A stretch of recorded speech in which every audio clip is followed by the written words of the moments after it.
Sabían que mientras el mundo entero miraba hacia Ucrania y el Medio Oriente, México acaba de revelar algo que cambia por completo el equilibrio de poder en América Latina. Y no, no estoy hablando de simple retórica política ni de promesas vacías. Estamos presenciando un momento histórico que los medios corporativos prefieren ignorar porque desafía la narrativa que nos han vendido durante décadas.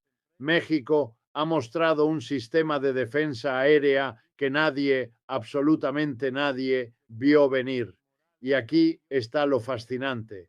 Esto no es solo sobre tecnología militar o capacidad defensiva, es sobre algo mucho más profundo.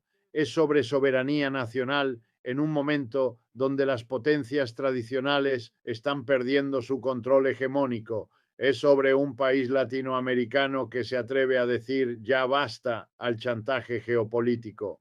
Piensen en esto por un momento.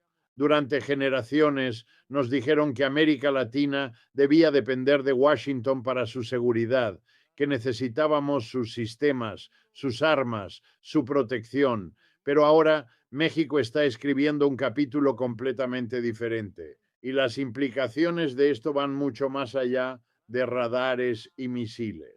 Permítanme explicarles exactamente qué está pasando aquí, porque esto es fundamental para entender hacia dónde se dirige nuestro mundo en este preciso momento. Durante los últimos 70 años, desde el final de la Segunda Guerra Mundial, hemos vivido bajo un sistema muy particular de relaciones internacionales, un sistema donde Washington decidía quién podía tener qué tipo de armamento, quién podía desarrollar qué tipo de tecnología defensiva y quién simplemente tenía que aceptar su papel de dependencia perpetua.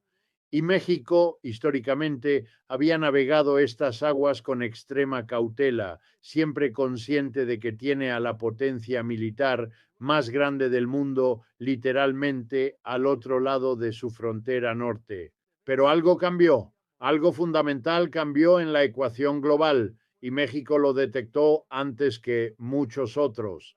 Mientras Estados Unidos gastaba billones de dólares en guerras interminables en Afganistán, Irak, Siria, mientras desplegaba recursos masivos tratando de contener a China, mientras se involucraba cada vez más profundamente en el conflicto de Ucrania, otros países observaban. Y lo que observaban era una superpotencia que estaba extendiendo sus recursos hasta el punto de ruptura, una superpotencia que ya no podía garantizar el mismo nivel de dominación que ejerció durante décadas. Ahora, hablemos específicamente de este sistema de defensa aérea que México ha revelado, porque los detalles importan enormemente aquí. No estamos hablando de tecnología obsoleta comprada de segunda mano. No estamos hablando de sistemas básicos que apenas pueden detectar aviones lentos. Estamos hablando de capacidad de detección avanzada, de sistemas integrados que pueden rastrear múltiples objetivos simultáneamente, de tecnología que rivaliza con lo que tienen países que gastan 10 veces más en defensa. Y aquí viene la pregunta que todos deberíamos estar haciéndonos. ¿Cómo logró México desarrollar o adquirir esta capacidad sin que el Pentágono, sin que la CIA, sin que todo el aparato de inteligencia estadounidense lo supiera o lo detuviera? La respuesta a esa pregunta nos dice todo lo que necesitamos saber sobre el momento histórico en el que vivimos. Nos dice que el mundo multipolar del que tanto hemos hablado en términos teóricos ya no es teórico, ya está aquí, ya es real, ya está cambiando la forma en que los países toman decisiones sobre su propia seguridad y soberanía. México miró el tablero global y vio algo que muchos analistas en Washington aún se niegan a admitir, que el poder estadounidense, aunque sigue siendo formidable, ya no es absoluto, ya no puede dictar términos a todos los países en todas las circunstancias. Piensen en el contexto más amplio por un momento. China ha estado construyendo relaciones económicas con América Latina durante 2 décadas. Rusia ha estado vendiendo tecnología militar a países que Washington consideraba firmemente dentro de su esfera de influencia. India ha emergido como un actor independiente que se niega a alinearse automáticamente con Occidente. Y mientras todo esto sucedía, países como México observaban y aprendían. Aprendían que había alternativas. Aprendían que podían diversificar sus relaciones. Aprendían que ya no tenían que elegir entre desarrollo propio y la ira de Washington. Pero hay algo aún más profundo sucediendo aquí, algo que va más allá de la mera adquisición de hardware militar. Lo que México está haciendo es reclamar su derecho a definir sus propios intereses de seguridad nacional. Durante generaciones fue Washington quien le decía a México cuáles eran sus amenazas, quiénes eran sus enemigos y cómo debía protegerse. Y la protección que ofrecía Washington siempre venía con condiciones, condiciones económicas, condiciones políticas, condiciones que limitaban la soberanía mexicana de formas sutiles pero significativas. Ahora imaginen lo que significa para otros países de América Latina ver a México dar este paso. Imaginen lo que están pensando los líderes en Brasil, en Argentina, en Colombia, en Chile. Están viendo que es posible, están viendo que un país puede tomar decisiones independientes sobre su seguridad sin sufrir represalias devastadoras. Están viendo que el mundo ha cambiado lo suficiente como para que haya espacio para maniobrar, espacio para la autonomía, espacio para políticas que priorizan los intereses nacionales sobre las demandas imperiales. Y aquí es donde la narrativa se vuelve realmente interesante, porque tenemos que preguntarnos, ¿de dónde vino esta tecnología? Hay varias posibilidades y cada una cuenta una historia diferente sobre el orden mundial emergente. Posibilidad 1. México desarrolló esta capacidad internamente, lo que significaría que ha estado invirtiendo en investigación y desarrollo militar de formas que han mantenido cuidadosamente fuera del radar público. Posibilidad 2. México adquirió esta tecnología de China, lo que representaría un cambio geopolítico masivo y una señal de que Beijing está dispuesto a proporcionar capacidades avanzadas a países del hemisferio occidental. Posibilidad 3.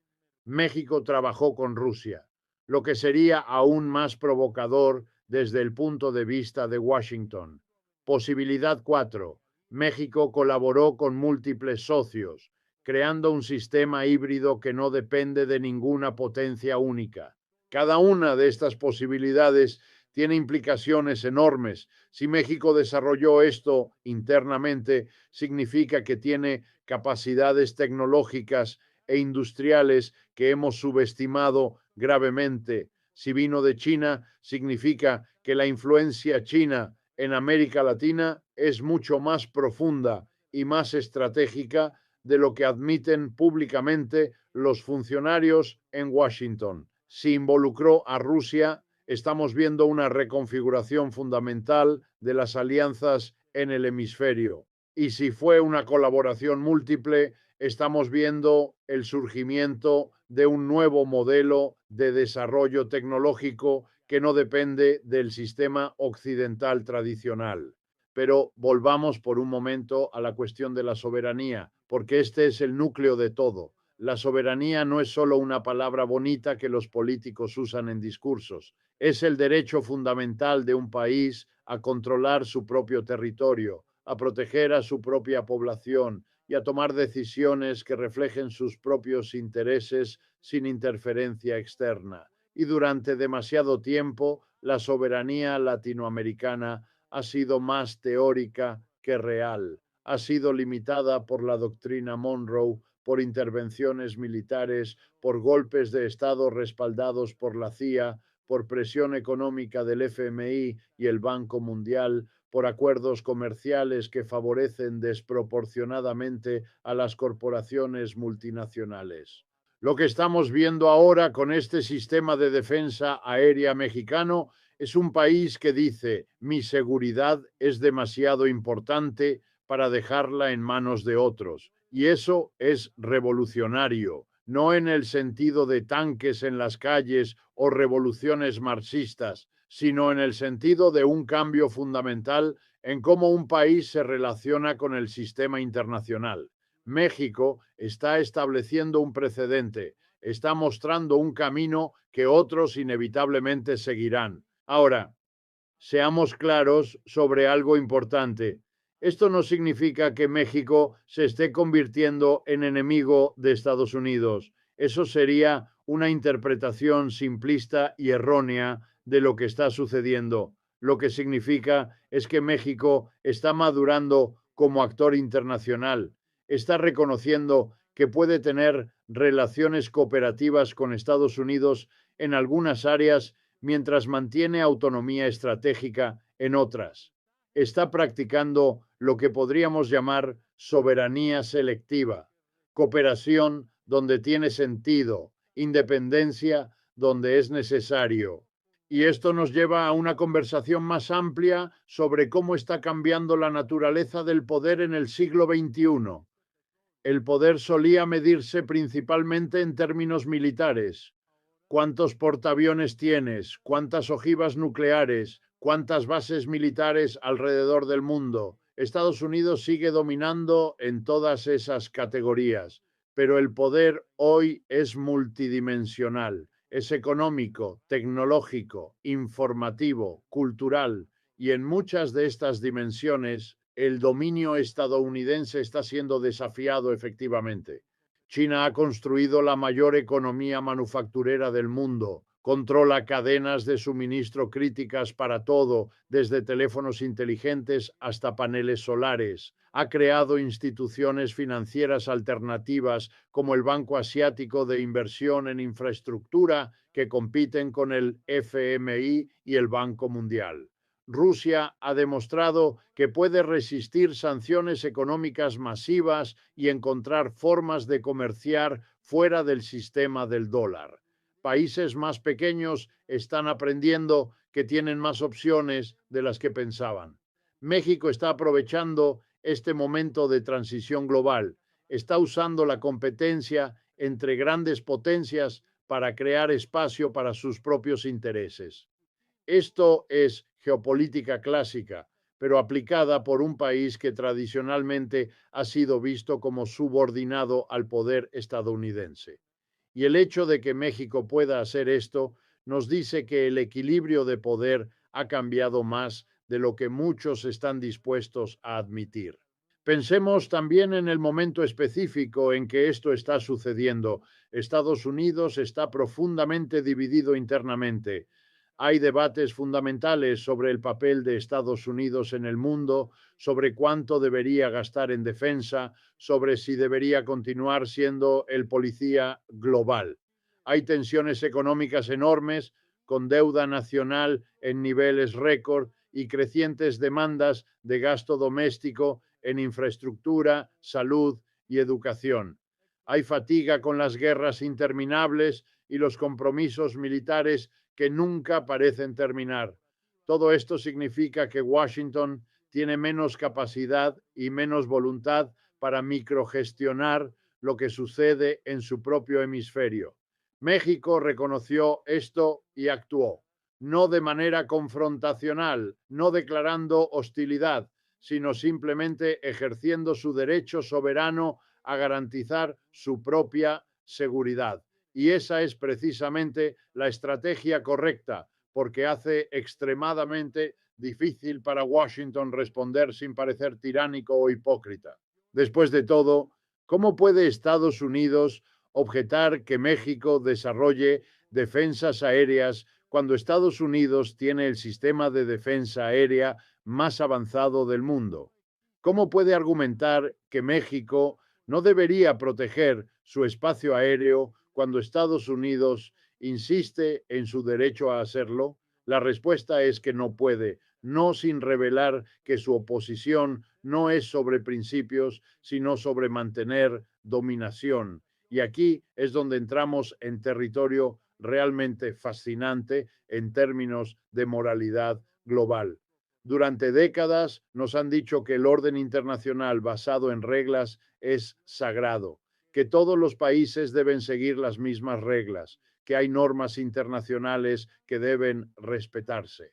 Pero siempre ha quedado claro que algunos países son más iguales que otros, que Estados Unidos y sus aliados pueden hacer cosas que otros países no pueden, que hay un doble estándar incorporado en el sistema. Lo que países como México están haciendo ahora es señalar ese doble estándar y negarse a aceptarlo. Están diciendo, si el orden basado en reglas es real, entonces se aplica a todos por igual. Si Estados Unidos puede tener defensas aéreas avanzadas, México también. Si Francia puede vender armas a quien quiera, China también. Si el Reino Unido puede tener armas nucleares, ¿por qué no India? Estas preguntas son incómodas para el orden establecido porque exponen las contradicciones en el corazón del sistema. Y mientras hablamos de moralidad, consideremos la narrativa que generalmente se nos presenta. Cuando países occidentales desarrollan armas avanzadas, se describe como defensa legítima. Cuando países no occidentales hacen lo mismo, se describe como amenaza a la paz. Cuando Estados Unidos tiene bases militares en 150 países, es para mantener la estabilidad global. Cuando China construye una base en el extranjero, es expansionismo peligroso. Esta hipocresía no ha pasado desapercibida para países como México. México está navegando todo esto con notable habilidad. No está declarando rivalidad con Estados Unidos. No está buscando confrontación. Simplemente está persiguiendo tranquilamente